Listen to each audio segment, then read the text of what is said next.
கண்மணி தகவல்கள் சேனல் நேயர்கள் அனைவருக்கும் வணக்கம். தனது நண்பரின் வழியாக படத்தில் பாட்டு எழுத வாய்ப்பு கிடைத்தது கவிஞர் பட்டுக்கோட்டை கல்யாணசுந்தரம் அவர்களுக்கு. நாடகத்துறையில் இருந்து சினிமா துறைக்கு பாட்டெழுத வந்தவர். விவசாய குடும்பத்தில் இருந்து வந்த இவரின் பாடல் வரிகள் ஆண்டுகள் பல ஆனாலும் இன்றும் நிலைத்து நிற்கிறது. கிராமத்து வேலைகள் அனைத்தையும் கற்று தேர்ந்தவர். ஆனால் இந்த கவிஞன் மிக மிக குறுகிய காலத்திலேயே இம்மண்ணை விட்டு நீங்கியவர். இன்றும் பட்டுக்கோட்டையார் நம் மனங்களில் நினைவில் நிற்கிறாள் என்பதற்கு மாற்று கருத்து இல்லை என்பதே உண்மை.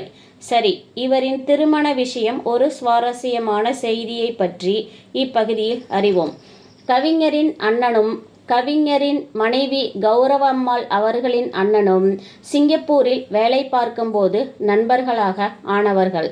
அவர்கள் ஒரு நாள் பேசிக்கொண்டிருக்கும் சமயம், எனக்கு ஒரு தங்கச்சி இருக்கு, அவளுக்கு திருமணம் செய்யணும் என்று சொல்லிய நிலையில் சிங்கப்பூரில் இருந்து லீவுக்கு ஊருக்கு வந்த கவிஞரின் அண்ணன் தம்பியான கவிஞரை கூட்டிக்கிட்டு எங்கள் ஊரான பட்டுக்கோட்டை பக்கத்தில் இருக்கும் ஆத்திக்கோட்டைக்கு வந்து என்னை பெண் பார்த்து விட்டு சென்றார்கள்.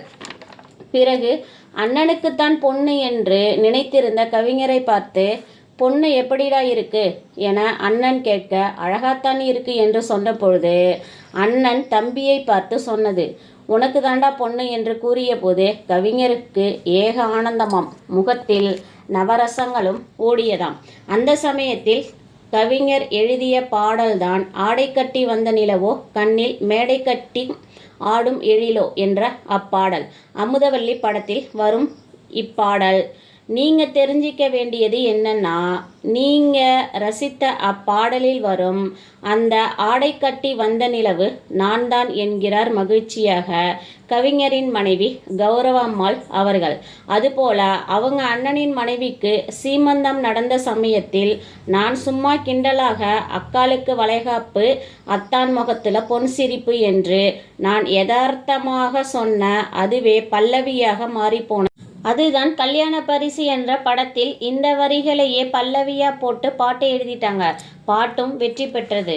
அந்த பாட்டில் கிடைத்த பணத்தை அப்படியே என்னிடம் தந்து, இது நீ எழுதின பாட்டு தான், இந்த பிடி என்று பாட்டுக்கு கிடைத்த சன்மானத்தை அப்படியே என் கையில் கொடுத்து விட்டார் என்கிறார் கவிஞர் பட்டுக்கோட்டையாரின் மனைவி கௌரவம்மாள் அவர்கள்.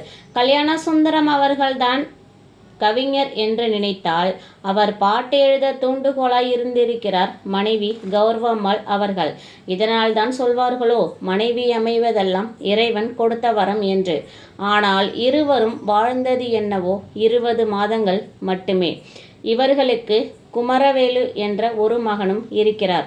மகன் பணி நிமித்தமாக சென்னையில் குடியேறிய பொழுதும் பட்டுக்கோட்டையார் அவர்களின் மனைவி கௌரவம்மாள் அவர்கள், கணவர் வாழ்ந்த வீட்டில்தான் நான் இருப்பேன், வேறு எங்கும் நான் வரமாட்டேன் என்று சொல்லி அந்த வீட்டிலேயே வாழ்ந்து தனது 80வது வயதில் மரணித்தார்.